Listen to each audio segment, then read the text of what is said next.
नमस्कार, स्वागत है आपका। मैं कीर्ति गौतम और आप देख रहे हैं मकर संक्रांति पर हमारा खास कार्यक्रम। आज हम एक ऐसे पर्व की बात कर रहे हैं जो हिंदू धर्म में बहुत महत्व रखता है। ये एक ऐसा त्योहार है जो लोगों को अपने पापों से मुक्ति दिलाता है और उन्हें अपने जीवन में सकारात्मक परिवर्तन लाने में मदद करता है। तो आज मकर संक्रांति पर्व पर चर्चा करने के लिए हमारे साथ मौजूद हैं एस्ट्रोलॉजर नीतिशा मल्होत्रा। मैम, आपका बहुत बहुत स्वागत है। सभी को राधे राधे और सभी को जय मां पीताम्बरा। थैंक यू कीर्ति जी। आज हम आपसे मकर संक्रांति के बारे में विस्तार से जानना चाहेंगे। इसका इतिहास क्या है और क्या महत्व है? जी, तो मकर संक्रांति पर हम बात कर रहे हैं। सूर्य महाराज शनि महाराज के घर जा रहे हैं, यानी एक पिता अपने पुत्र के घर जा रहा है, इसलिए इसका विशेष महत्व है। हमारे पूर्वजों की, पितरों की पूजा से, स्नान इत्यादि से और दान इत्यादि से। तो जब पिता सूर्य शनि के घर जाते हैं तो हमारा जो पितरों से संबंधित जितने भी रिचुअल हैं, अगर हम वो करते हैं, पितृदोष की शांति हेतु कुछ उपाय करते हैं, जल तर्पण करते हैं, उससे हमारे 3 पीढ़ी के पितरों को प्रसन्नता प्राप्त होती है और मोक्ष के दरवाजे खुलते हैं। इसलिए यह त्योहार पितरों से भी जुड़ा है और हमारे कर्म जो हम जीवन में कर रहे हैं उसके काटने हेतु भी यहाँ पे त्योहार हमारा जुड़ा हुआ है। तो मकर संक्रांति क्यों मनाई जाती है? इस दिन खिचड़ी बनाने और दान करने के पीछे का क्या महत्व है? जी, तो जैसे कि अभी बताया कि सूर्य महाराज शनि के घर हैं और इस घर में जाने के बाद अनाज, चावल इत्यादि जो भारत के अन्य अन्य हिस्सों में उतर रहा है उसको भी सेलिब्रेट किया जाता है, क्योंकि पहले जो हमारे पूर्वज थे वो इतने लग्जरियस चीज़ों को नहीं इम्पोर्टेंस देते थे, वो इम्पोर्टेंस देते थे धरती से, भूमि से जुड़ी हुई चीज़ों को। तो अनाज को एक ग्रैटिट्यूड देते हैं हम लोग कि आप हमारे जीवन में आए, हमें भोजन मिला, हमारा पालन पोषण आपने किया। तो एक ग्रैटिट्यूड सिंबल है जो मकर संक्रांति पर हम अपनी नेचर ऑफ अर्थ को, अपने अनाज को, अपनी धरती को एक ग्रैटिट्यूड देते हैं धन्यवाद करते हुए।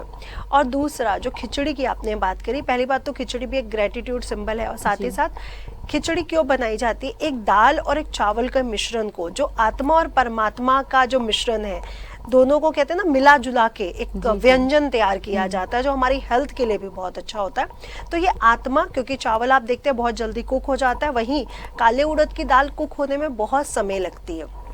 तो आत्मा से जो परमात्मा का जो मिलन है उसको भी सिंबलाइज करता है, इसलिए खिचड़ी जैसा व्यंजन बना करके खाया भी जाता है, भगवान को भोग भी लगता है और इसका दान भी आप देखते हैं सब हर जगह पर दान खिचड़ी का बाटी जा रही होती है खिचड़ी, तो इसको बांटा भी जाता है।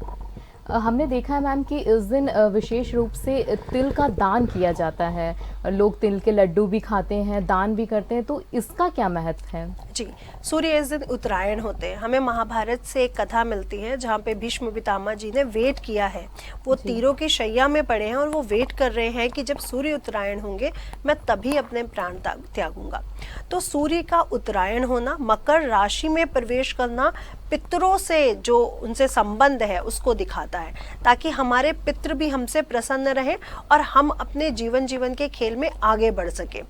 इसलिए सूर्य का वेट किया जाता है उत्तरायण में। अब जो तिल की बात कर रहे हैं वो है शनि का एलिमेंट। शनि का एलिमेंट होने के कारण, शनि से जुड़े होने के कारण मकर संक्रांति पर जब हम तिल जैसी चीजों का दान करते हैं, तिल का हो गया, काले उड़द का हो गया, तो इससे शनि ग्रह भी प्रसन्न होते हैं। और इसके साथ जो गुड़ आप देखते हैं, रेवड़ी बनाते समय या लड्डू बनाते समय तिल के साथ हम गुड़ का उपयोग करते हैं। तो ये पूरा सूर्य हो गया। तो सूर्य शनि के घर, पिता पुत्र के घर, सूर्य गुड़ है और शनि तिल या काले उड़द है। इन दोनों का जो मिश्रण बनता है ये पिता पुत्र की केमिस्ट्री को दिखाता है और इन दोनों का दान करने से हमारे जीवन में पितरों से संबंधित जो कष्ट आ रहे होते हैं, पितृदोष संबंधित वो कष्ट दूर होते हैं, शनि से संबंधित कष्ट दूर होते हैं और सूर्य से संबंधित कष्ट दूर होते हैं। मैम, हम जानना चाहेंगे कि मकर संक्रांति पर क्या दान करना चाहिए? मकर संक्रांति पर जितना हो सके काले उड़द की दाल, काले तिल, गुड़, आटा, काली चीज़ें जितनी भी हैं, काले कंबल, काला जूता, काले शू, काली छतरी, ये सब ज़रूर दान करें।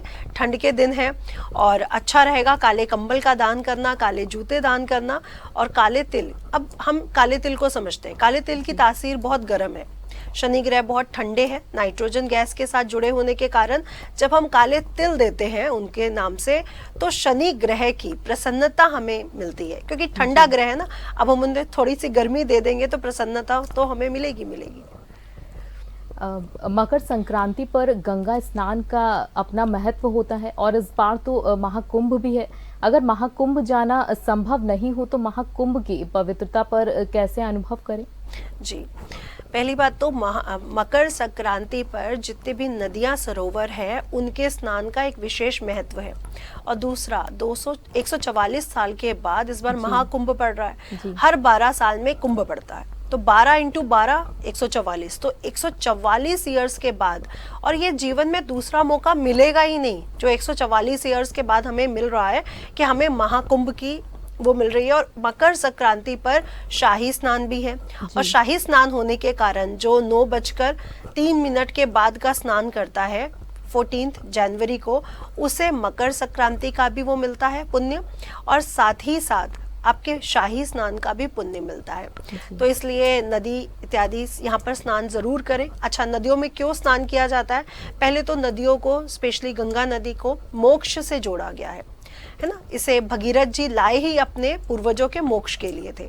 दूसरा, 144 साल के बाद जिस अमृत कलश के पीछे राक्षसों और देवताओं में, असुरों और देवताओं में युद्ध हुआ, जिसका हमें संवाद मिलता है पूरा विष्णु पुराण से, कि समुद्र मंथन कराया गया और आखिर में अमृत कलश प्राप्त हुआ। तो असुरों और देवताओं के बीच में जो युद्ध हुआ, उसके बीच में 4 बूंदें धरती पृथ्वी लोक पर गिरी। तो पहली बूंद प्रयागराज, जहाँ पे महाकुंभ लग रहा है, हमारे उत्तराखंड के हरिद्वार में, नासिक में, और चौथी गिरी उज्जैन में। तो इसलिए नदियों का, सरोवर का विशेष स्नान का महत्व है। अब जैसे कि आपने क्वेश्चन पूछा कि जो महाकुंभ का है, महाकुंभ की जो अमृत की बूंदे हैं, उस दिन नक्षत्र ग्रहों का वो संजोग बन रहा है जो 144 साल के बाद महाकुंभ पर उन अमृत की बूंदों को जोड़ रहा है। जी, हम जानना चाहेंगे मैम कि मकर संक्रांति पर किन राशि वालों को क्या दान करना चाहिए? जी, बहुत अच्छा क्वेश्चन है कि हर राशि अगर अपने अकॉर्डिंग दान करना शुरू कर दे तो बहुत ही अच्छे रिजल्ट देगा। तो पहले मैं मेष राशि की बात करती हूँ, जिसके ग्रह स्वामी मंगल हैं। मंगल से जुड़ी हुई चीजें, जितनी भी लाल चीजें हैं, जैसे लाल फल है, चुकंदर आप देख रहे हैं, अनार आप देख रहे हैं, तो मकर और मेष और वृश्चिक राशि वाले लाल चीजों का दान करें। अनार है, गुड़ है, आपका चुकंदर है, काली गाजर है, इससे जुड़ी हुई चीज़ों का दान कर सकते हैं। और साथ ही साथ सूर्य ग्रह और शनि ग्रह की प्रसन्नता के लिए इसके साथ तिल, काले उड़द की दाल, चावल इत्यादि चीज़ों को जोड़ दें। अब हम बात करेंगे वृषभ राशि और तुला राशि की। तो वृषभ राशि के स्वामी ग्रह बनते हैं शुक्र ग्रह। अगर ये सफ़ेद चीज़ें, जैसे चावल से बनी हुई चीज़, अगर आप चावल से खीर बनाते हैं और उसमें गुड़ डाल देते हैं, तो गुड़ से सूर्य और मंगल का इम्पैक्ट हमें मिल जाता है। और खीर बनाने के बाद आप इसमें गुलाब जल डालते हैं तो लक्ष्मी जी को प्रसन्न करने का टाइम भी हमें मिल जाता है, क्योंकि इस साल मकर संक्रांति 19 साल के बाद पुष्य नक्षत्र में पड़ रही है। तो हमें लक्ष्मी जी को प्रसन्न करके अपने ग्रह के अंदर हमारी जो आर्थिक स्थिति को मजबूत करने का मौका भी मिल रहा है। तो इस दिन खीर बनाएं, गुलाब जल डालें, पहले माँ लक्ष्मी को भोग लगाएं, श्री हरि विष्णु को भोग लगाएं, उसके उपरांत आप इसको बांट भी सकते हैं और खा भी सकते हैं। अब मैं बात करूंगी मिथुन राशि और कन्या राशि वाले जातकों के लिए। आप जितना हो सके उतना ज़्यादा से ज़्यादा हरी चीज़ों का प्रयोग करें, और साथ ही साथ काले तिल और काले उड़द की दाल को भी इस्तेमाल करें, क्योंकि शनि ग्रह आपकी मिथुन राशि पर इस बार अपना पूरा फल दे रहे हैं, अच्छा फल दे रहे हैं। इसलिए जितना ज़्यादा हो सके हरी चीज़ों का दान करें। जैसे आपने क्या लेना है, आप दुर्वा गणेश जी को चढ़ा सकते हैं, माँ दुर्गा को हरी चीज़ें, जैसे आपका मीठा पान, मीठे पान का बीड़ा हनुमान जी को, दुर्गा माता को चढ़ाएं। ये आपके राशि वालों के लिए बहुत अच्छा रहेगा। इसके बाद हम सिंह राशि और कर्क राशि की बात करेंगे। तो कर्क राशि के स्वामी हैं चंद्र देवता। खीर का उपयोग करें, पूरे घर में बनाएं, चावल से बनी हुई जितनी चीज़ें आप बना सकते हैं बनाएं, दान भी करें, प्रभु को भोग भी लगाएं। सिंह राशि वाले मीठे चावल, जो गुड़ से बने मीठे चावल होते हैं, उसमें बाद में केसर डाल दें। तो मीठे चावल का अपने घर में बनाकर भगवान जी को भी भोग लगाएं, दान इत्यादि भी करें और सबको बांटे भी। आपके घर में जो गेस्ट भी आ रहे हैं उनको भी जरूर खिलाना ना भूलें। अब हम बात करेंगे हमारी मकर राशि और कुंभ राशि, जो शनि ग्रह की राशि है। आप लोगों को तो काले तिल के लड्डू, रेवड़ियाँ, जितना ज़्यादा आप लोग दान करते हैं, जूते हैं काले, काले कंबल हैं, सर्दी बहुत पड़ रही है तो गरीबों को काले कंबल जाके दान करिए, सरसों का तेल दान करिए। शनि ग्रह ठंडा भी है और साथ में खुश्क भी है। जब हम इस पे तेल चढ़ाते हैं या तेल का दान करते हैं तो शनि ग्रह हमारे लिए अपनी ऊर्जा को मिश्रित करता है, यानी एक ड्राई प्लैनेट है, खुश्क प्लैनेट है। तेल चढ़ाने से उसकी जो मॉइस्चर मिल जाता है ना, तो उससे वो प्रसन्न होते हैं, इसलिए तेल भी जरूर दान करें। मीन राशि और धनु राशि की बात कर लेते हैं, जिसके स्वामी ग्रह गुरु हैं, और स्वामी ग्रह गुरु इस साल वृषभ राशि में, उसके उपरांत मई में आपकी मिथुन राशि में गोचर कर रहे हैं। अतिचारी भी हैं, इसलिए इस साल आप हो सके तो जितना श्री हरि विष्णु को, मैं तो कहती हूँ मकर संक्रांति से लेके पूरा साल ही केसर युक्त बनी हुई चीजें, चावल, मीठे चावल बना के आप केसर युक्त कर सकते हैं, खीर बना के आप केसर में ला सकते हैं, केसर से बनी हुई और मीठे पकवान बना के आप भोग भी लगाएं, दान भी करें और घर में भी अपने गेस्ट को खिलाएं और खुद भी खाएं। जी नितिशा जी, हम जानना चाहेंगे कि महाकुंभ में आयोजित होने वाले शाही स्नान का क्या महत्व है और इस साल किन तिथियों पर ये स्नान किया जाएगा?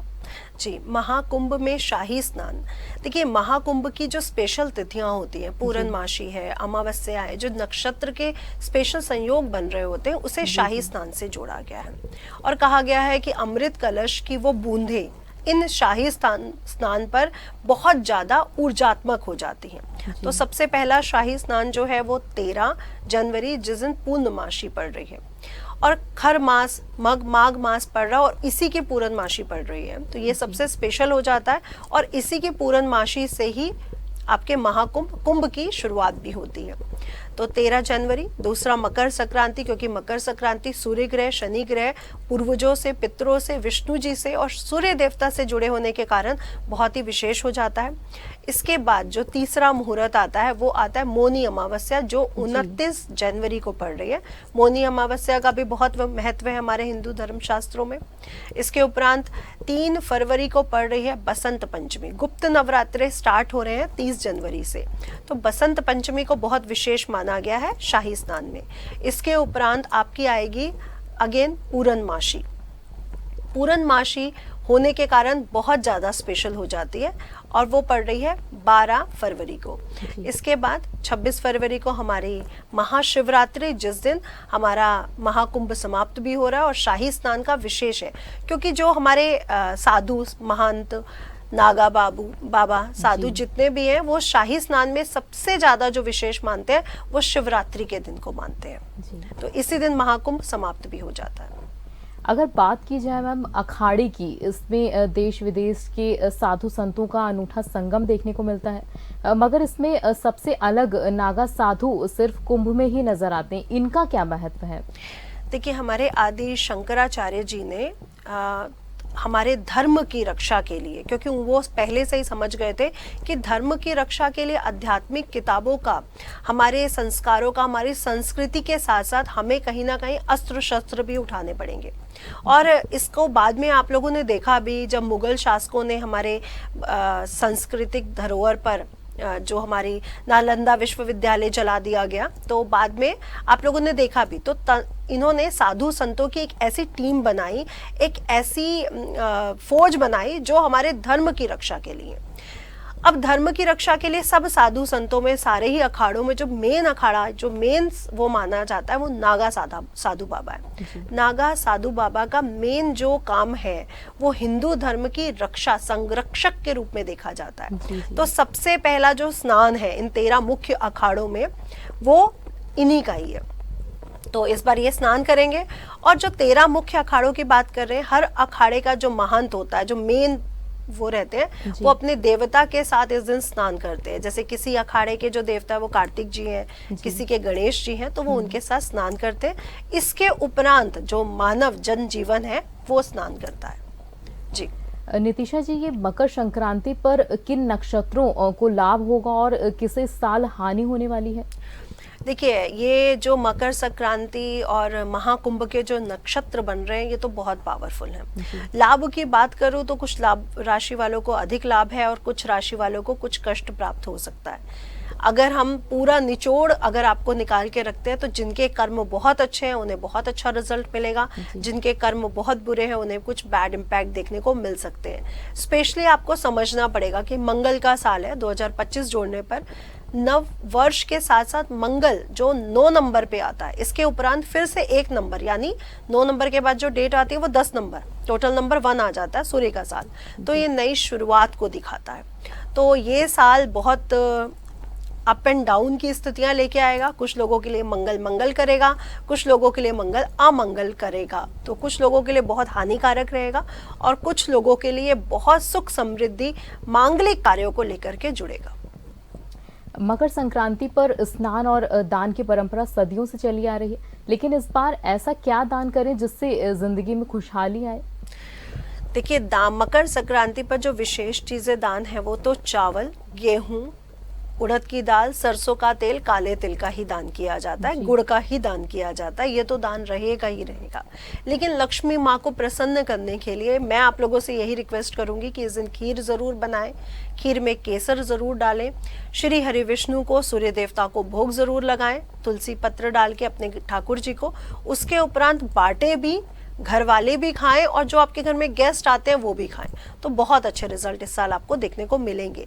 क्योंकि 19 साल बाद पुष्य नक्षत्र में मकर संक्रांति की शुरुआत हो रही है और पुष्य नक्षत्र में कहा जाता है कि अपने घर में अगर आप लक्ष्मी जी को स्थिर कर लेते हैं तो पूरा ही साल आपके घर में लक्ष्मी जी स्थिर निवास करती हैं। तो इस दिन लक्ष्मी जी को प्रसन्न करें और लक्ष्मी जी को प्रसन्न करने के लिए हमें श्री हरि विष्णु को प्रसन्न करना बहुत जरूरी है। जी नितिशा जी, हम आपसे जानना चाहेंगे कि मकर संक्रांति पर कौन से ऐसे उपाय करें जिनको करने से धन की देवी की सदा कृपा बनी रहे?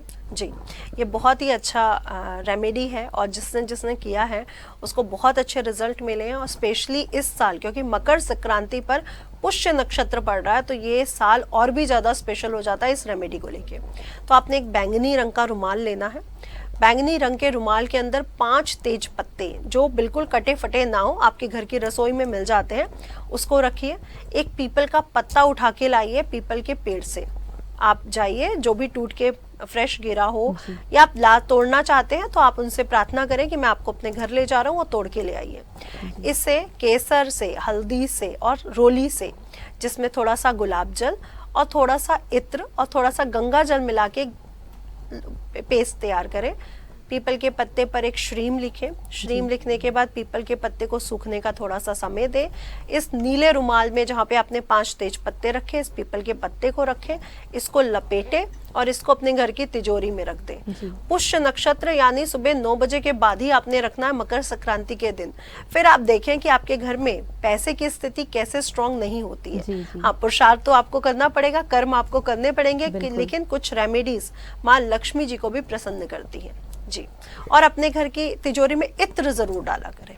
अच्छा, वैसे तो मकर संक्रांति खास पर्व है, लेकिन इस दिन पैदा हुए बच्चों के लिए ये इतना भाग्यशाली क्यों होता है? क्योंकि इतना शुभ संयोग बन रहा है। सूर्य मकर राशि में है, शनि अपनी ही कुंभ राशि में शश योग की स्थापना किए हुए हैं, गुरु महाराज वृषभ राशि में है, राहु केतु को अगर देखें तो मीन राशि में गोचर कर रहे हैं। तो ये दिन का जो शुभ संयोग, नक्षत्रीय संयोग बन रहा है, वो इस दिन जितने भी जातक, जितने भी बच्चे पैदा होते हैं, उनके जो बर्थ लग्न चार्ट की जो स्थितियां बनती है वो बहुत पावरफुल बनती है।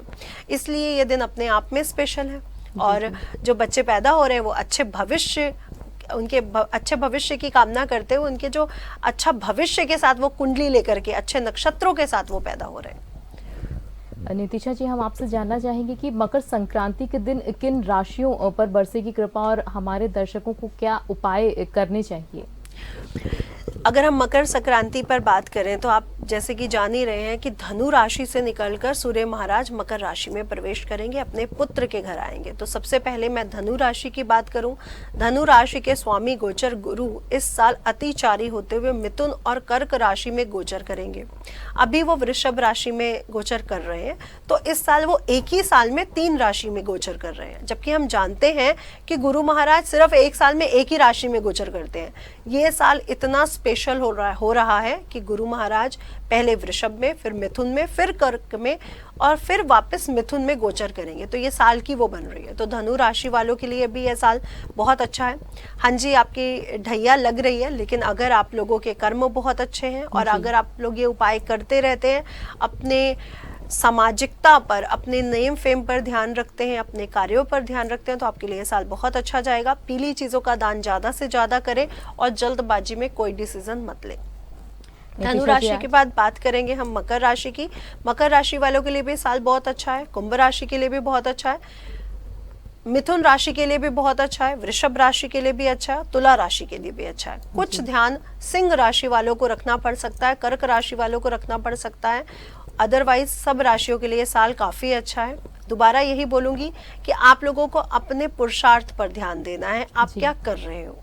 सिंह राशि की ढैया शुरू हो रही है, लेकिन उसके बाद भी, क्योंकि हमारा जो विक्रम संवत है उसके देवता ही सूर्य हैं, सिंह राशि वाले भी इस साल बहुत बूम करेंगे। बस जल्दबाजी में और क्रोध से अगर आप दूर रहेंगे तो ये साल आपके लिए बहुत अच्छा जाएगा। जी नितिशा जी, आज आपने हमारे दर्शकों को मकर संक्रांति और महाकुंभ का महत्व बताया, इसके लिए आपका बहुत बहुत शुक्रिया।